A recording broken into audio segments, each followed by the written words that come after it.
Gujarat police थाना डिंगा के इलाके में खौफ की अलामत बना 5 अफराद को कत्ल और 6 अफराद को जख्मी करने वाला अरसा 13 साल से रूपोश इंतहाई खतरनाक इश्तहारी मुजरम गिरफ्तार कर लिया। तफसीलात के मुताबिक DPO गुजरात सैयद असद मुजफ्फर ने चार्ज संभालते ही जराइम पेशा अनासर और इश्तहारी मुजरमान के खिलाफ घेरा तंग करने की हदायत जारी की।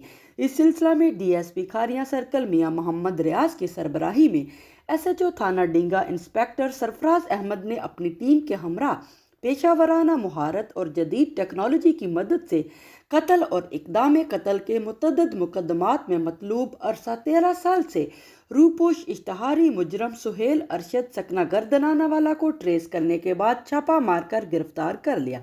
मुजरम खानदानी दुश्मनी पर 2010 से अब तक 5 अफराद को कत्ल जबकि 6 अफराद को जख्मी कर चुका था।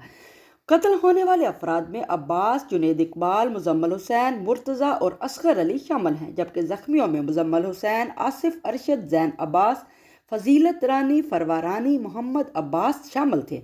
मुजरम के कब्जा से कलाशनकोफ भी बरामद हुई, जिसको थाना डिंगा मुंतकिल करके मजीद तफ्तीश का आगाज़ कर दिया गया है।